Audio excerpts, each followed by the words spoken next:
Hello friends. क्या हाल है आपके? बहुत बढ़िया है सर। आप बताइए। मेरे भी बहुत अच्छे हैं। हम लोग कैश फ्लो स्टेटमेंट देख रहे थे लास्ट टाइम, तो यहाँ पे आज फॉर्मेट की बात करेंगे। फॉर्मेट किस तरीके से बनेगा कैश फ्लो स्टेटमेंट का फॉर्मेट। सबसे पहले आप लिखेंगे name of company. Name of company, किस कंपनी के लिए आप कैश फ्लो स्टेटमेंट बना रहे हैं। फिर यहाँ पर लिखेंगे cash flow statement. Statement for the year ended, for the year ended। मेरी आपसे रिक्वेस्ट है कि प्लीज़ जो मैं ये फॉर्मेट बना रहा हूँ आप इसको कॉपी कर लेना। आपको काफ़ी फ़ायदा होने वाला है इससे।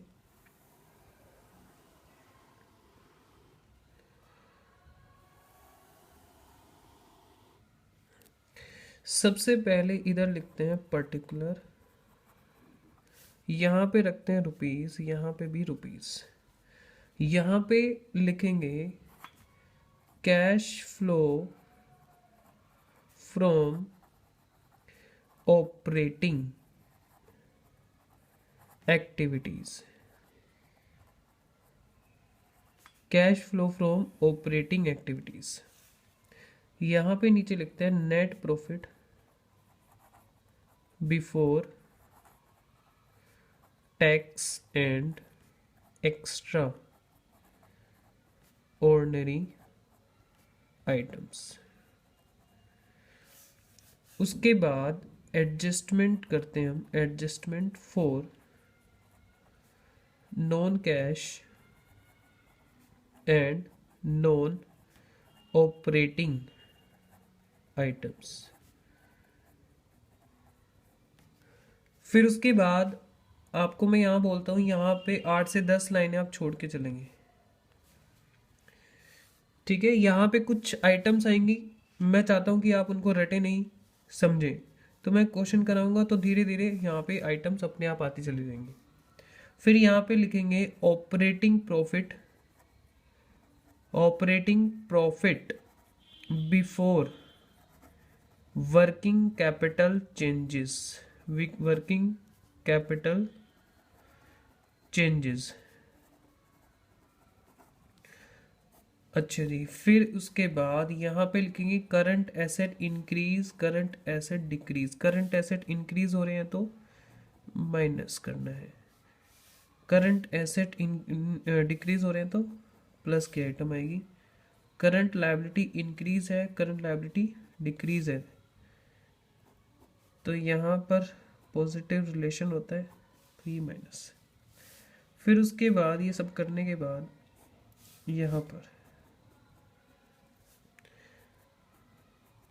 अच्छा जी, फिर यहाँ पे आप लिखेंगे टैक्स पेड। टैक्स पेड यहाँ पे माइनस होगा, अगर यहाँ पे रिफंड हुआ तो यहाँ पे प्लस हो जाएगा। मैं उसको भी लिख देता हूँ रिफंड, तो स्लैश करके यहाँ पे लिख देता हूँ। अब समझ गए ना, अगर टैक्स पेड है तो माइनस और रिफंड है तो यहाँ पे प्लस हो जाएगा वो यहाँ पे, इसलिए मैंने खाली एक निशान लगा दिया है।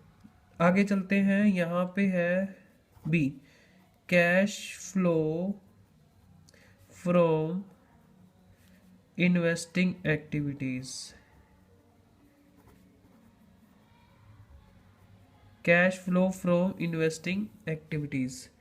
तो cash flows from investing activities में आपको याद है कि आइटम क्या क्या होती थी cash flow from investing activities में? हाँ जी सर, मुझे हमें याद है।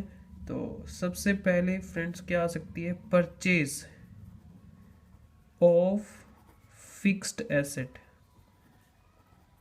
और फिक्स एसेट में हम बात करते हैं टेंजिबल एंड इनटेंजिबल। वही सारे tangible land, building, plant, machinery, वही सारे। और इंटेंजिबल में आपके goodwill, patent, trademark, copyright, licence, franchise, formula, वो सब चीज़ें। फिर उसके बाद second, purchase of investment. Purchase of investment. फिर थर्ड नंबर पे सेल ऑफ फिक्स्ड एसेट। फिर उसके बाद fourth, purchase of investment, sorry sale of investment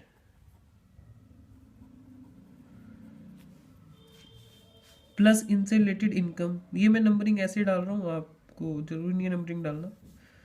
हाँ जी, इनसे रिलेटेड इनकम नॉर्मली आपके पास आएगी डिविडेंड, डिविडेंड रिसीव्ड। इन्वेस्टमेंट अगर आपने शेयर्स में कर रखी होगी, अगर आपने ये इन्वेस्टमेंट शेयर्स में कर रखी है किसी कंपनी के, तो आपको डिविडेंड मिलेगा। और अगर आपने डिबेंचर किसी कंपनी के खरीदे हुए तो आपको इंटरेस्ट मिलेगा, इंटरेस्ट रिसीव्ड।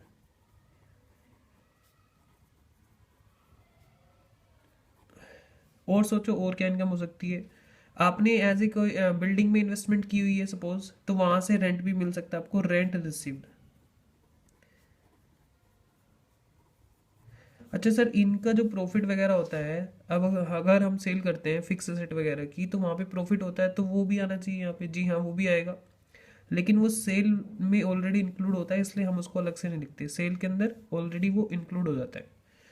चलिए, फिर उसके बाद शायद आपको थोड़ा सा मुझे नीचे करना पड़ेगा कैमरा। रेंट रिसीव अब दिखाई दिया?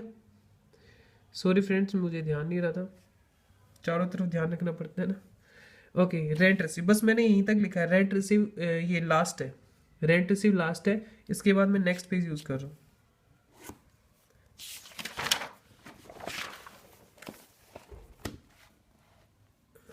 यहाँ पे हम लोग इन्वेस्टिंग तक ऑलरेडी लिख चुके हैं। अब यहाँ पे हम लिखेंगे फाइनेंसिंग से, तो सी पॉइंट डाल देते हैं। Cash flow from financing activity.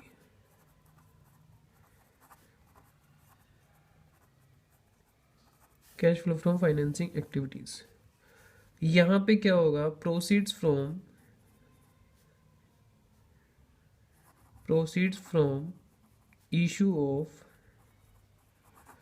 Equity share capital, proceeds from issue of preference share capital, और proceed from issue of debentures, loan taken from bank या कोई फाइनेंशियल इंस्टीट्यूशन से लोन लिया है, प्लस ये हमने पैसा लिया है, और यहाँ पे रिडम्पशन होगी, redemption of preference share capital, debentures, और रीपेमेंट ऑफ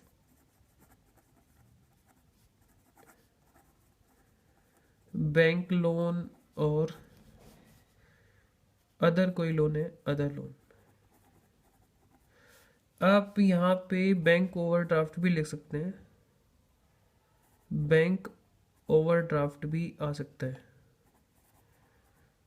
अगर बैंक ओवरड्राफ्ट की बात की है तो कैश क्रेडिट भी आप कर सकते हैं। कैश क्रेडिट और बैंक ओवरड्राफ्ट सेम ही होते हैं, सिक्योरिटी का फर्क होता है दोनों में, एक में सिक्योरिटी है, एक में नहीं है।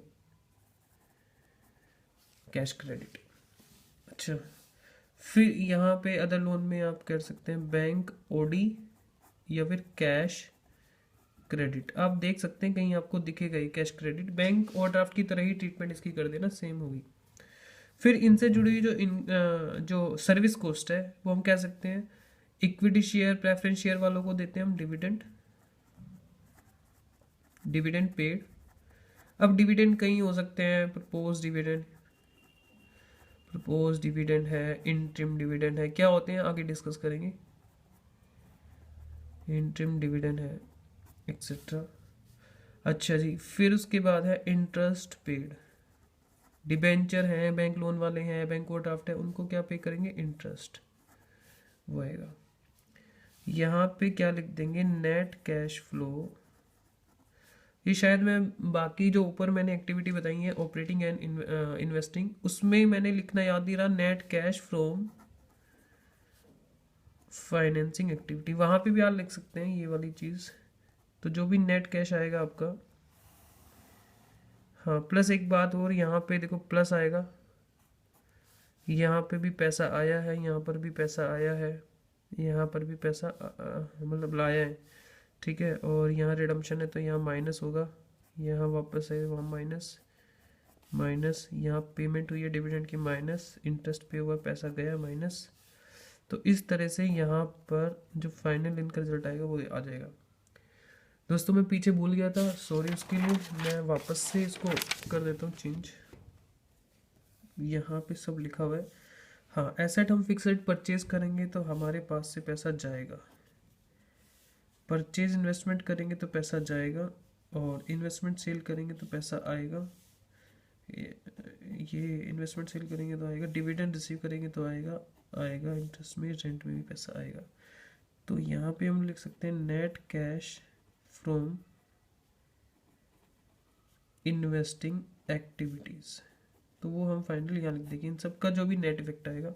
इसी तरह नेट कैश फ्रॉम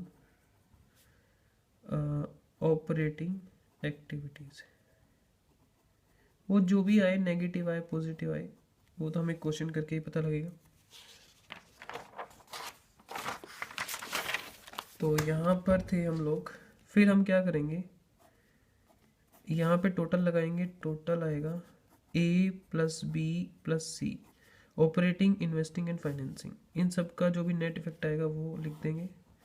फिर यहाँ पे लिखेंगे opening cash and cash equivalent, जो कैश है और कैश के जैसा है उनका बैलेंस ये इक्वल होना चाहिए closing cash and cash equivalent. ठीक है, तो इस तरीके से पूरा फॉर्मेट हमारा कंप्लीट होगा। बाकी मैं नेक्स्ट वीडियो में बताऊंगा। आप यहाँ तक इसको अच्छे से देखिए। अगर आपका फॉर्मेट आपने नहीं बना रखा है तो फॉर्मेट बना लीजिए। अगर आपको ऑलरेडी फॉर्मेट आता है, आपने पढ़ रखा है ऑलरेडी चैप्टर, तो आप छोड़ भी सकते हैं, फॉर्मेट मत बनाइए, लेकिन बना लेंगे तो ज़्यादा आपको अच्छा होगा। ओके फ्रेंड्स, मिलते हैं नेक्स्ट वीडियो में।